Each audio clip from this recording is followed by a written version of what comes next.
পানিসাগর নগর পঞ্চায়েতের ১ নং ওয়ার্ডে অনুষ্ঠিত হয় অমৃত প্রকল্পে দৈনিক ৫,০০০ গ্যালন ক্ষমতাসম্পন্ন আয়রন রিমুভাল প্ল্যান্টের ভিত্তিপ্রস্তর স্থাপন কর্মসূচি। ফলক উন্মোচনের মাধ্যমে ভিত্তিপ্রস্তর স্থাপন করলেন পানিসাগর বিধানসভা কেন্দ্রের বিধায়ক বিনয়ভূষণ দাস। তৎসঙ্গে উপস্থিত ছিলেন পানিসাগর নগর পঞ্চায়েতের chairman Anuradha Das, vice chairman Dhananjay Debnath, Panisagar DWS দপ্তরের এসডিও স্বপন দেববর্মা, বিশিষ্ট সমাজসেবী নিরুপম দে, নির্মাণকারী এজেন্সির কর্ণধার সজল দে সহ অন্যান্য বিশিষ্টজনেরা।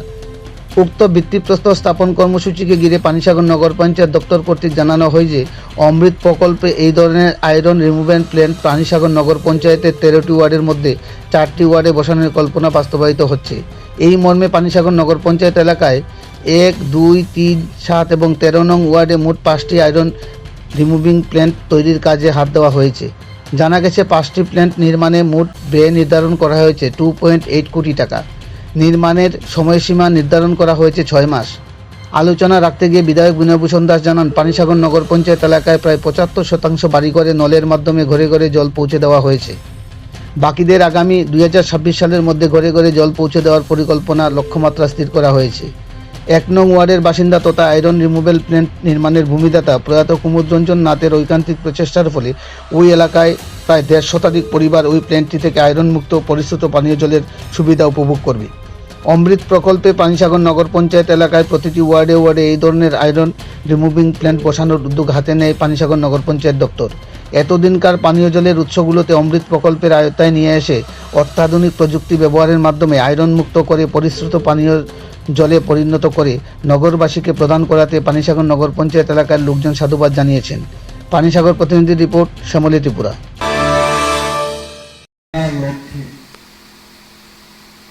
আমাদের ভারতের যশস্বী প্রধানমন্ত্রী নরেন্দ্র মোদীজির নেতৃত্বে আমাদের ত্রিপুরা সরকার কাজ করে যাচ্ছে। উদ্দেশ্য একটাই, মানুষের যে চাহিদা তা পূরণ করতে হবে। মোদীজি বলছেন হর ঘর নল সে জল, প্রত্যেক বাড়িতে পাইপ দিয়ে জল পৌঁছে দিতে হবে। এর জন্য পয়সা খরচ করতে হবে না, সরকারিভাবে সেটা দেওয়া হবে। আমরা চেষ্টা করছি, অন্তত 80% পৌঁছে গেছে, এখনো বাকি আছে, সময় তো লাগবেই। আমাদের মন্ডলের জেনারেল সেক্রেটারি বলেছেন নিরুপম দে মহোদয়, কি ছিল আর এখন কি হচ্ছে। মানুষ ধৈর্য ধরে অপেক্ষা করছেন, তবে সেটা 100% পৌঁছবে। সময় তো দিতে হবে, সময় তো লাগবেই। আমি প্রশ্ন করি, এতদিন যেখানে জল ছিল না সেখানে জল আসছে তো, নাকি আসছে তো? জল আসছে। গরিব মানুষ রেশন ফ্রি পাচ্ছেন তো? আগে তো ছিল না সেটা। বিদ্যুৎ কানেকশন ফ্রি অফ কস্ট এসেছে। হ্যাঁ, প্রবলেম হয়, বৃষ্টিপাত হলে তার ছিঁড়ে যায়, অনেক সময় স্টাফ শর্ট। একটু ধৈর্য ধরে এগুলি সমাধানের জন্য সবাইকে সচেষ্ট হতে হবে। সবকা সাথ সবকা বিকাশ। বিকাশ হতে গেলে সকলের সহযোগিতা লাগবে।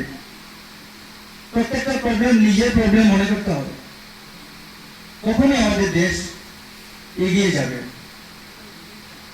আজকে নগর পঞ্চায়েতকে আমরা টার্গেট করেছি।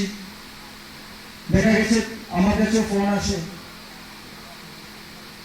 আমি বলি ডিডব্লিউএস এর এসডিও মহোদয়ের কাছে যান, গিয়ে আমাকে ফোন করুন, কি প্রবলেম হয়েছে দেখা যাবে। অনেকে বলছেন পাইপে জল আসে 5 মিনিট 10 মিনিট, এরপরে জল পাওয়া যায় না। আমরা তদন্ত করে দেখলাম ইলেকট্রিক ডিপার্টমেন্টের যে ট্রান্সফরমারগুলি বসানো হয়েছে সেগুলি অনেক পুরনো হয়ে গেছে, সেগুলি চেঞ্জ করার প্রয়োজন, পাওয়ার আসছে না, মোটর চলছে না। এগুলি বিভিন্ন প্রবলেম, একটার সাথে আরেকটা জড়িত রয়েছে। পাইপগুলি পুরানো হয়ে গেছে, সেগুলি চেঞ্জ করতে হবে। জাম লেগে গেছে, আয়রন জমতে জমতে পাইপ বন্ধ হয়ে গেছে, পাস হচ্ছে না। এভাবে বিভিন্ন সমস্যা রয়েছে। এই সমস্যাগুলি আছে আমরা জানি, তাই সকলের সহযোগিতা প্রয়োজন। বিকাশের জন্য সবাইকে ধৈর্য ধরে সবাইকে এগিয়ে যেতে হবে। কিভাবে সেটা সমাধান করে যায়, কিভাবে সমস্যার সমাধান হবে, সবকা সাথ সবকা বিকাশের লক্ষ্য যেটা, সেটা কিভাবে পূর্ণ হবে, এর জন্য আপনাদের সহযোগিতা প্রয়োজন।